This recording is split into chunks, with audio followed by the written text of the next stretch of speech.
جی السلام علیکم جی، عبید عرض کر رہا ہوں۔ آپ یہ دیسی گھی کھاتے ہیں جب تو آپ کی صحت اچھی ہوتی ہے۔ اچھا یہ اب ایک علیحدہ بات ہے، وہ چوری کا ہے یا بے ایمانی کا ہے، وہ ایک علیحدہ چیز ہے۔ یہ میں فزیکل کی بات کر رہا ہوں، اس سے آپ کی صحت اچھی ہو جاتی ہے۔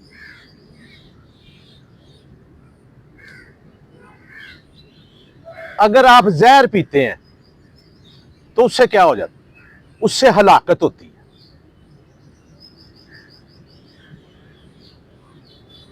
اچھا گھی کے اندر توانائی ہوتی ہے۔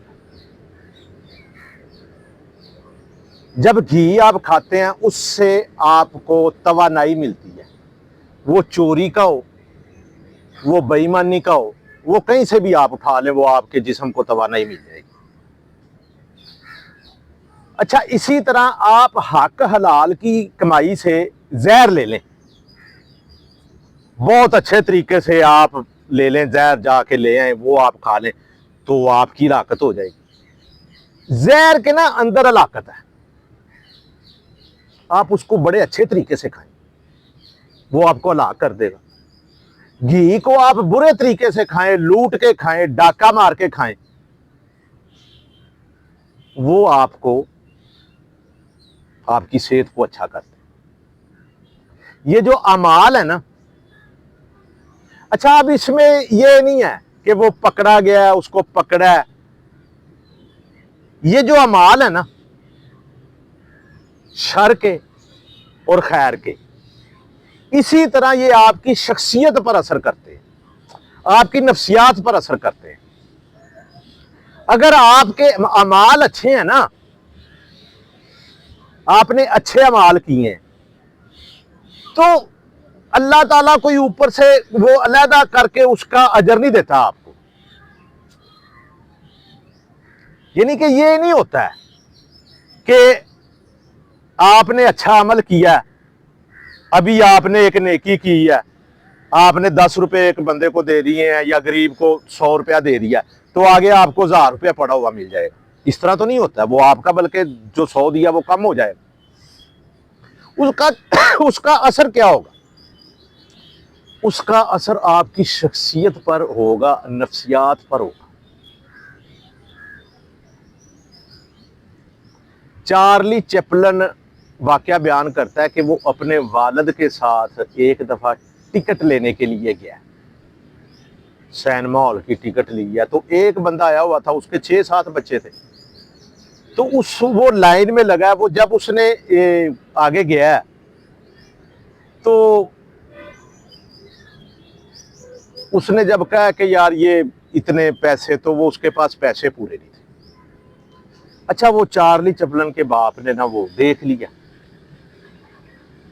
تو اس نے وہ $20 کا نوٹ پھینکا نیچے، تو پھینک کے نا تو بندے کو کہا کہ یار یہ نا آپ کے پیسے گر گئے۔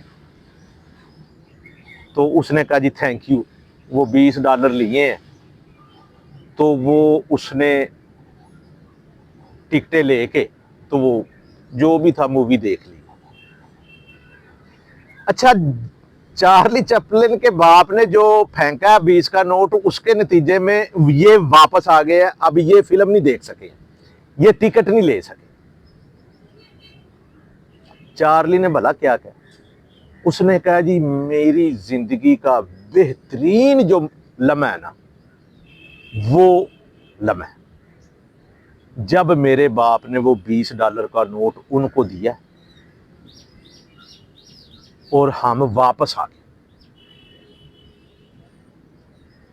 اچھا یہ بہترین لمحہ کس طرح ہو گیا جی؟ وہ تو مسلمان بھی نہیں ہے، تو انہوں نے پیسے تو دیے ہیں، ملے تو نہیں ہیں ان کو،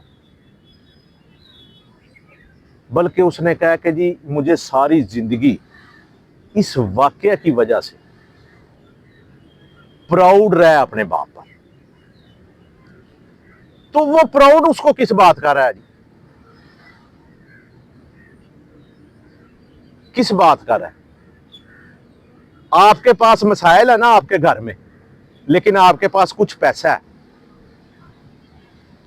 تو آپ یہ نا باہر نکل کے لوگوں کو دے کے دیکھ لے، ضرورت مند کو، پھر آپ کو پتا چل جائے گا کہ اس نے پراؤڈ کیوں کیا۔ ابھی یہ نا شہروں کی کچھ تربیت ہی الگ سی ہو گئی ہے۔ کبھی دیہاتوں میں تربیت ہوتی تھی تو وہ الگ تھی، فرق تھا، زندگی اتنی فاسٹ نہیں تھی، گہما گامی اتنی زیادہ نہیں تھی، لوگ جو زیادہ کھانا ہے، فریج بھی نہیں تھے تو وہ ویسے ہی دوسروں کو دے دیتے تھے، سبزی زیادہ ہوگی یا توڑی ہے، انہوں نے کہا جی اپنے لیے رکھ لے، باقی یہ دے دے۔ خرید و فروخت بھی کم ہی تھی، ایون دین دودھ بھی نہیں خریدے بیچے جاتے تھے، جو فالتو ہے وہ دے دیا یا لسی دے دی۔ اب ذرا فاسٹ ہو گیا۔ میں یہ کہہ رہا ہوں کہ کوئی بندہ اگر اس کے گھر میں کوئی مسئلہ ہے یا اس کی زندگی میں کچھ اتار چڑھاؤ ہے، لیکن اس کے پاس فائنینشلی وہ اسٹیبل ہے، تو وہ نہ یہ کر کے دیکھ لے چارلی چپلن کے باپ کی طرح، یا دے کے دیکھ لے، تو پھر اس کو پتہ چل جائے گا کہ اس کا اثر کیا ہوتا ہے۔ یہ جو آپ کے اعمال ہیں نا، خیر کے اور شر کے، قطع نظر اس کے کہ قانون آپ پہ امپلیمنٹ ہو رہا ہے یا آپ قانون کی گرفت میں آ رہے ہیں یا نہیں آ رہے، ویسے لفظ اس کے لیے ضمیر بولا جاتا ہے۔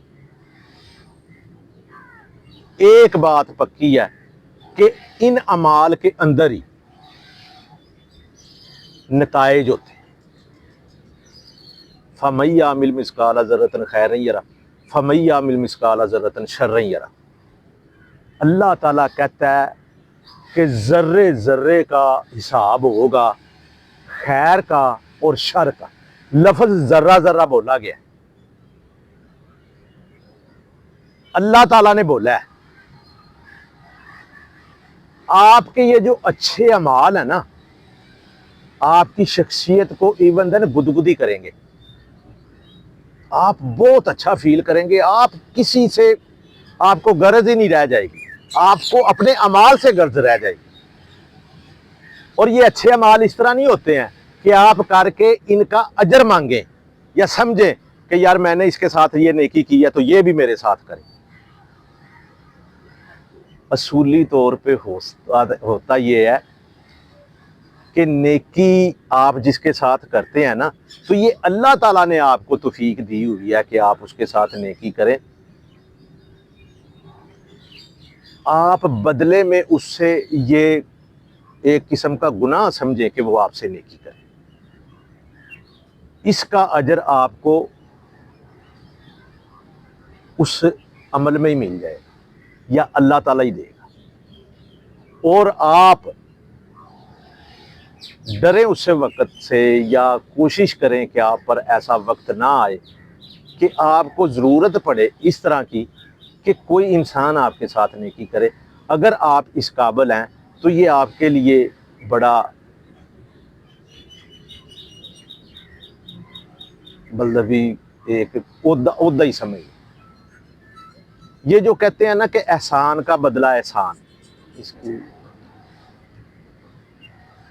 کہ اگر آپ پر کوئی احسان کرتا ہے تو آپ اس کے بدلے میں احسان کریں۔ اگر آپ احسان کا مطلب یہی ہوتا ہے کہ بگڑے ہوئے توازن کو درست کر دینا، احسن کا یہی مطلب ہوتا ہے کہ توازن ٹھیک کر دینا، حسن کا ان سب کا مطلب یہی ہے۔